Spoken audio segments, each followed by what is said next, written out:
दर्शकों नमस्कार, आप सभी का स्वागत है। आज इस वीडियो के द्वारा मैं प्रदीप कुमार जी जो ग्वालियर के रहने वाले हैं, उन्होंने अपनी डिटेल भेजकर प्रश्न किया है कि उनका मकान कब होगा और शनि की महादशा में उनका स्वास्थ्य कैसा रहेगा। उनके द्वारा बताए गए समय के अनुसार जो उनकी कुंडली बनती है वह वृश्चिक लगन की बनती है और ग्रह की स्थिति इस प्रकार है कि लगन में गुरु, दूसरे भाव में मंगल, तीसरे भाव में राहु, चौथे भाव में शुक्र, पांचवें भाव में सूर्य, छठे भाव में शनि और बुध और भाग्य स्थान में 9वें भाव में केतु है और 11वें भाव में चंद्रमा है। ये आपकी कुंडली में ग्रहों की स्थिति है। देखिए, आपका जन्म वृश्चिक लगन तथा उत्तरा फाल्गुनी नक्षत्र के दूसरे चरण में हुआ है। जन्म राशि आपकी कन्या है। वर्तमान में गुरु की महादशा चल रही है जो 8/12/25 तक रहेगी।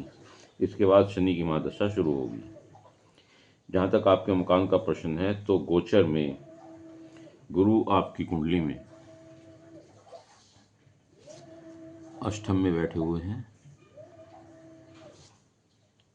और अपनी पूर्ण दृष्टि से चतुर्थ भाव को जो मकान वाहन का है, ग्रह सुख का है, उसे देख रहे हैं, जहाँ शुक्र भी मौजूद है।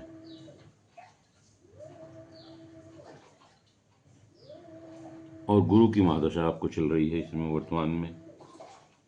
और गुरु आपके पंचमेश होकर के और धनेश होकर के लगन में बैठे हुए हैं।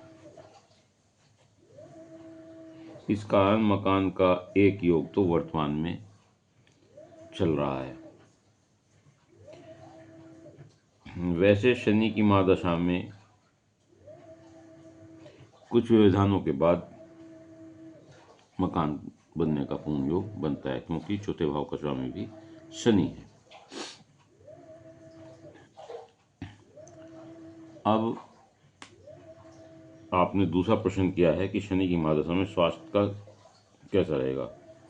तो देखिए, आपके लगन का स्वामी मंगल, जिसका संबंध छठे भाव से है, वह छठे भाव का भी स्वामी है, रोग निवारण का भी स्वामी है और वह मारक स्थान में दूसरे भाव में बैठा हुआ है।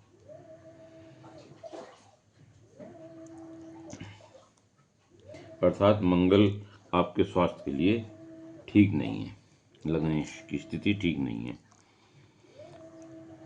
शनि की महादशा 8/12/25 से शुरू हो रही है आपकी,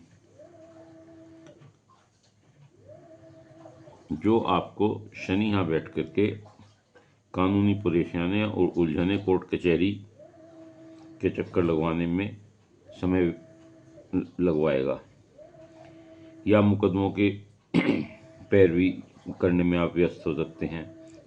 कानूनी कार्यों में व्यस्त हो सकते हैं। कानूनी कार्यों के प्रति सदैव सजग रहें, अन्यथा परेशानी हो सकती है। शनि की दशा में बीमारी में शनि की दशा यहाँ बैठ करके बीमारी, कर्ज, शत्रुओं की परेशानियों का सामना कराएगी। धैर्य से काम लें तो समस्याओं का हल निकल सकता है। वाणी पर नियंत्रण रखें।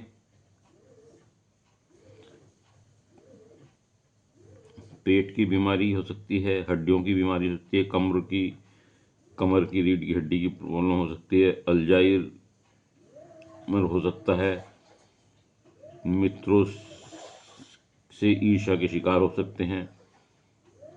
लेकिन कचहरी, अस्पताल के चक्कर ज़्यादा लगाने की योग शनि की महादशा में लगते हैं। लेकिन तीसरे भाव में जो राहु बैठा हुआ है वो आपके विल पावर को बहुत बढ़ाता है, स्ट्रॉन्ग विल पावर करता है, परेशानियों से निकालने की क्षमता देता है। सूर्य भी जो दशमेश होकर के पंचम भाव में बैठे हुए हैं, इससे आपको राजकीय स्थिति से सहायता और सहयोग मिलने की संभावना है, इसलिए आप इन परेशानियों से निकल जाएंगे। शिव पर जल चढ़ाएं। शनि को पीपल के पेड़ पर सूर्यास्त के बाद तेल का दीपक जलाएं। हनुमान चालीसा का पाठ करें और गणपति जी को, जो भाग्य स्थान में केतु बैठे हैं, गीले गणपति जी पर दुबड़ा चढ़ाएं। अगर आप ये कार्य करेंगे तो निश्चित तौर से शनि की महादशा में आप इन सब परेशानियों से छुटकारा पाएंगे। उम्मीद है आपको अपने प्रश्नों का उत्तर मिल गया होगा। यदि ये वीडियो आपको अच्छी लगी हो तो लाइक करिएगा, शेयर करिएगा, कमेंट्स बॉक्स में जाकर अपने विचार लिखिएगा। इसके अलावा यदि किसी और का कोई प्रश्न हो तो वह अपनी डिटेल भेजकर मेरे चैनल को सब्सक्राइब करते हुए अपना एक प्रश्न भेज सकता है। उत्तर अवश्य दूंगा। उत्तर के लिए धैर्य से इंतजार करें क्योंकि प्रश्नों की संख्या बहुत अधिक है। धन्यवाद।